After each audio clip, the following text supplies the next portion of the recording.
সুপ্রিয় ভাই ও বোনেরা, সবাইকে ভালোবাসা এবং শুভেচ্ছা জানিয়ে আজকের আলোচনা করছি। আজকের আলোচনায় থাকছে ৭ই মার্চের ভাষণ সংবিধান থেকে কেন বাদ দেওয়া হলো, আর ৭ই মার্চের ভাষণ বাংলাদেশে কি ভূমিকা পালন করেছিল, ৭ই মার্চের ভাষণ সারা বিশ্বের মানুষের জন্য, মুক্তিকামী মানুষের জন্য কিভাবে দলিল হয়ে থাকলো, এইসব বিষয়াদি আজকের আলোচনায় আমি সংক্ষিপ্তভাবে করব। তো প্রথমত আমি যে বিষয়টি আপনাদের সামনে উপস্থাপন করব সেটি হলো ৭ই মার্চের ভাষণকে সংবিধান থেকে বাদ দেওয়া হবে বলে সালাউদ্দিন আহমেদ ঘোষণা দিয়েছে সংবিধানে। এই দেখেন, তো আমি তাকে একটা প্রশ্ন করতে চাচ্ছি, যদি বঙ্গবন্ধু শেখ মুজিবুর রহমান ৭ই মার্চের ভাষণ না দিতেন, তাহলে কি তুমি সংসদে দাঁড়িয়ে সংবিধান থেকে ৭ই মার্চের ভাষণ বাদ দেওয়ার কোনো সুযোগ পেতে? তোমাদের কি কেউ বাংলাদেশ নামক একটি সংসদ পেতে? উত্তর হচ্ছে না। এটা আমি পরে ব্যাখ্যা বিশ্লেষণ করব, দেখা যাক সে কি বলে। সে বলেছে যে ৭ই মার্চের ভাষণ সংবিধান থেকে বাদ দেওয়া হবে। এটি জাতীয় সংসদে বলেছে, আমি একটি নিউজ থেকে নিয়েছি। আচ্ছা, সে কয়েকটি ভুলভাল কথা বলেছে। এই দেখুন, সে বলেছে, আমি একটু হাইলাইট করি। শহীদ রাষ্ট্রপতি জিয়াউর রহমানই ২৬শে মার্চ স্বাধীনতার ঘোষণা দিয়েছিলেন এবং ২৭শে মার্চ কালুরঘাট থেকে প্রভিশনাল হেড অফ পোস্ট হিসাবে ঘোষণা দেন। এত মিথ্যাচার, এত বেইমানি কোথায় রাখবে এরা, বলুন তো দেখি? আমরা সবাই জানি ২৭শে মার্চ কালুরঘাট থেকে জিয়াউর রহমান বঙ্গবন্ধু শেখ মুজিবুর রহমানের পক্ষ থেকে স্বাধীনতার ঘোষণা দিয়েছিল।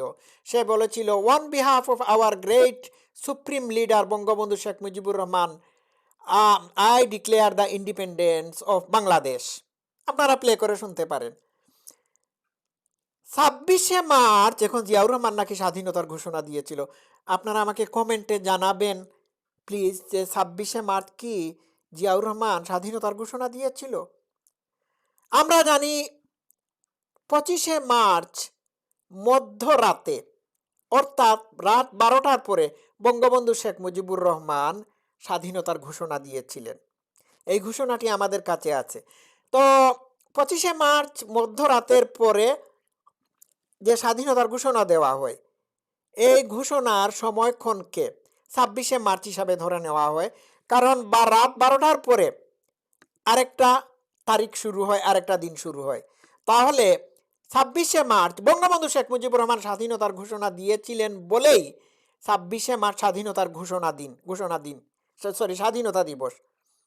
তো এই এই প্রশ্নটি যখন এই রাজাকার আলবদর বিএনপির মানুষদেরকে প্রশ্ন করা হতো যে তোমরা যে জিয়াউর রহমানকে স্বাধীনতার ঘোষক বলে থাকো, জিয়াউর রহমান তো স্বাধীনতার ঘোষণা দিল ২৭ তারিখ, তাহলে ২৭ তারিখ কেন তোমরা স্বাধীনতা দিবস পালন করছো না? এইটার জবাব কে রহিত করার জন্য বা এই কথাগুলো মানুষের মুখ থেকে না আসার জন্য এখন ওই শিলংশালা বলেছে ২৬শে মার্চ জিয়াউর রহমান স্বাধীনতার ঘোষণা দিয়েছিলেন। ওয়াও, কাঁদো বাঙালি কাঁদো। ঠিক আছে, এই হলো সালাউদ্দিনের বক্তব্য। এখন আমি একটি কথা ৭ই মার্চের ভাষণ সম্পর্কে আমি একটি কথা বলতে চাচ্ছি। সেটি হলো যে, আরে অকৃতজ্ঞরা, তোমরা ৭ই মার্চের ভাষণকে সংবিধান থেকে বাদ দেওয়ার সিদ্ধান্ত নিয়ে বিশ্বের কাছে বাংলাদেশকে লজ্জিত করেছ। ইউনেস্কো এই ভাষণ মার্টিন লুথার কিংয়ের I have a dream, Abraham লিঙ্কনের গেটিসবার্গ ভাষণের সাথে মেমোরি অফ ওয়াল প্রোগ্রামে স্থান দিয়েছে। অকৃতজ্ঞের দল, তাহলে পারলে এখান থেকেও ভাষণটিকে সরিয়ে দাও। পারবে?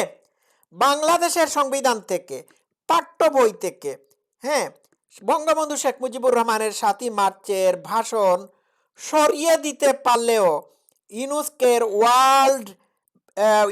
World memory of wall programme থেকে এই ভাষণটিকে সরিয়ে দেওয়া সম্ভব না। তোমরা যদি ইউনুসকে যাওয়ার সুযোগ পেতে বা ইউনুসকের মানে মানে প্রধান কেউ হতে বা ইউনুসকে যদি কাজ করতে, তাহলে ওইখান থেকেও তোমরা কি করতে? ৭ই মার্চের ভাষণকে সরিয়ে দিতে। কিন্তু এটা তো সম্ভব না। হ্যাঁ, এটা সম্ভব না। এখন UNESCO memory of the world প্রোগ্রামে এই ভাষণকে অন্তর্ভুক্ত করে রেখেছে। এর পিছনে কারণও আছে, আমি এই কারণগুলো ব্যাখ্যা বিশ্লেষণ করব।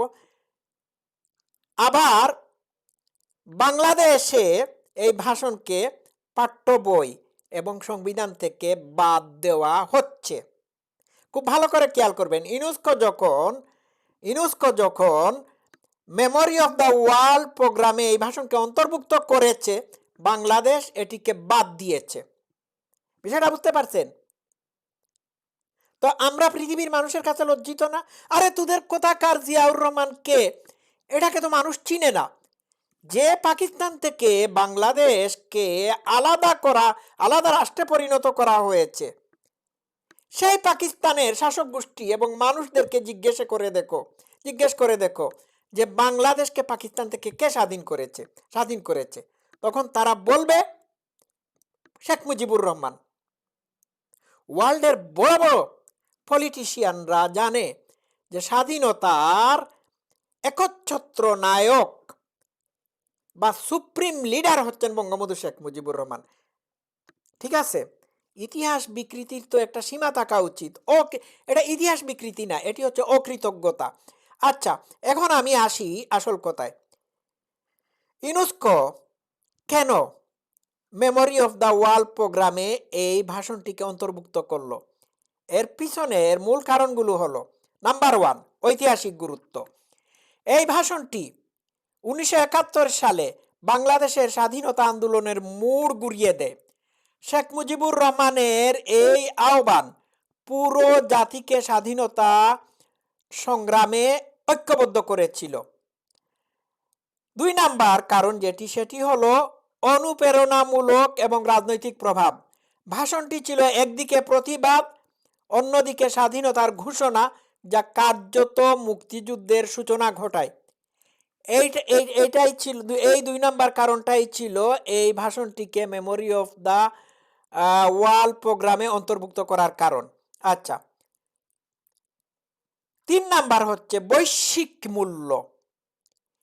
এরা শুধু বাংলাদেশের জন্য না, বিশ্বের ইতিহাসে অন্যতম প্রভাবশালী রাজনৈতিক ভাষণ হিসাবে বিবেচিত হয়, যেখানে নিপীড়িত জনগণের আত্মনিয়ন্ত্রণের অধিকার তুলে ধরা হয়েছে। 4 নাম্বার নথিভুক্ত ঐতিহ্য হিসাবে সংরক্ষণযোগ্য। খুব ভালো করে খেয়াল করবেন, এটি নথিযুক্ত ঐতিহ্য হিসাবে সংরক্ষণযোগ্য। এই ভাষণের অডিও ও লিখিত রূপ মানব জাতির জন্য গুরুত্বপূর্ণ দলিল হিসাবে সংরক্ষণের যোগ্য বলে বিবেচিত হয়েছে ইউনেস্কোর মাধ্যমে। সংক্ষিপ্তভাবে 7ই মার্চের ভাষণকে ইউনেস্কো স্বীকৃতি দিয়েছে কারণ এটি একটি জাতির স্বাধীনতা সংগ্রামে অসাধারণ ভূমিকা রাখা বিশ্বমানের ঐতিহাসিক দলিল। এটাই হচ্ছে এই কারণগুলোর ভিত্তিতে ইউনেস্কো বঙ্গবন্ধু শেখ মুজিবুর রহমানের 7ই মার্চের ভাষণকে করেছে, সংরক্ষিত করে রেখেছে। তো ইউনেস্কো আরও পৃথিবীর বিশ্বমানের প্রতিষ্ঠানগুলো যখন 7ই মার্চের ভাষণকে বলে, এটি শুধুমাত্র বাংলাদেশের জন্য না, এটি সারা বিশ্বের মুক্তিকামী মানুষের জন্য অনুপ্রেরণামূলক একটি ভাষণ, ঐতিহাসিক ভাষণ, তখন আমাদের এই শিলং সাদা শকুনদেরকে নিয়ে এই ভাষণকে সংবিধান থেকে বাদ দে। আরে তোমরা জিয়াউর রহমানকে এত মহিমান্বিত করার কেন চেষ্টা করতেছ? এটা তো ইতিহাস বিকৃতি, ঠিক না? তো এদেরকে আমি ধিক্কার জানাই। ঠিক আছে, ধিক্কার জানাই। এবার আমি আসি অন্য একটি কথায় আমি আগেই অন্য অন্য আরো কিছু বিষয় আমি তুলে ধরবো। এই ভাষণটিকে কেন এত এত গুরুত্বপূর্ণ করা হলো আন্তর্জাতিকভাবে? হ্যাঁ, আর ইউনেস্কো কেন এই ভাষণের প্রতি ইন্টারেস্ট দেখালো?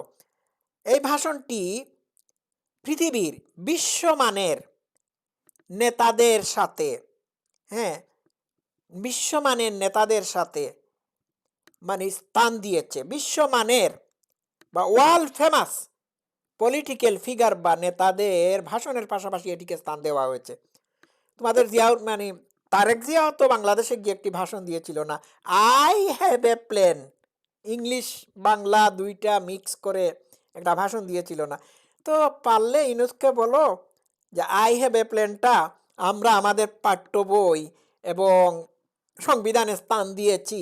হ্যাঁ, আপনারাও দয়া করে এটি আপনাদের ইউনেস্কোর ওয়ার্ল্ড হেরিটেজে বা আপনাদের কোনো একটা জায়গায় স্থান দিয়ে রাখেন মার্টিন লুথার কিংয়ের আই হ্যাভ এ ড্রিম নামক ভাষণটির পাশাপাশি। রাখবে? তো নেলসন ম্যান্ডেলার I am prepare to die ভাষণ, আচ্ছা, আব্রাহাম লিঙ্কনের গেটিসবার্গ অ্যাড্রেসের ভাষণ, হ্যাঁ, তারপর উইনস্টন চার্চিলের we shall fight on the beaches, এইসব ভাষণের পাশাপাশি, হ্যাঁ, এই ভাষণটিকে স্থান দেওয়া হয়েছে। আমরা কি এটা নিয়ে এই ভাষণ নিয়ে এই এই এই এই এই অর্জন নিয়ে আমরা কি গর্বিত হব না? ছি বাঙালি, ছি, তোমাদেরকে ধিক্কার জানাই, ছি ছি ছি ছি ছি ছি ছি ছি, ধিক্কার জানাই, তোমরা এত অকৃতজ্ঞ। আজকে যে সংসদে দাঁড়িয়ে সংবিধান থেকে এই ভাষণটিকে বাদ দেওয়ার চিন্তা ভাবনা করতেছ, এই সংসদটা পর্যন্ত এই ভাষণ না দিলে হতো না, এই সংসদে দাঁড়াবার তোমাদের জায়গা হতো না। পাকিস্তানি আর্মিদের বুটের লাথিকে জীবন যেত, পার হতো। 7ই মার্চের ভাষণকে ইউনেস্কো বলছে এটা বাংলাদেশের স্বাধীনতার ঘোষণা, আর শিলং শালার বাচ্চা শালা বলছে এটি নাকি স্বাধীনতার ঘোষণা ছিল না। আর কোথাকার কোন জিয়া এক সিপাহী সে নাকি বাংলাদেশকে স্বাধীন করে দিয়েছে। তো এই কথাটি পাকিস্তানের শাসক গোষ্ঠীকে কিংবা পাকিস্তানের মানুষকে গিয়ে জিজ্ঞেস করো যে বাংলাদেশকে পাকিস্তান থেকে কার ডাকে আলাদা করা হয়েছিল, উত্তর পেয়ে যাবে। ছি, ধিক্কার জানাই তোদেরকে, নির্লজ্জের জাত, অকৃতজ্ঞ। দর্শক শ্রোতারা, অনেক আবেগতাড়িত হয়ে কথাগুলো বললাম। আপনারা ভালো থাকবেন, আর আপনারা একটু রিসার্চ করে দেখবেন, কত কিছু আছে, ChatGPT, AI, জেমিনি, এইগুলোতে 7ই মার্চের ভাষণ ইউনেস্কো লেখে। আপনারা রিসার্চ করবেন, স্বাধীনতার যুদ্ধের ইতিহাস নিয়ে রিসার্চ করবেন, রিসার্চ করবেন এই এই এই কথাটি লিখে যে বাংলাদেশকে কে স্বাধীন করেছিল, তখন আপনারা সব কিছু পেয়ে যাবেন। এদের ইতিহাসে শেখ মুজিব নাই। এদের ইতিহাসে শেখ মুজিবের কোনো অবদান স্বীকৃত না, কিন্তু পৃথিবীর ইতিহাসে শেখ মুজিবের নাম সন্ন্যাক করে লিখিত থাকবে। সবাই ভালো থাকবেন। কথাগুলো ভালো লাগলে ভিডিওটি লাইক করবেন, চ্যানেলটি সাবস্ক্রাইব করবেন, কমেন্ট করতে ভুলবেন না। Love you all, thank you so much.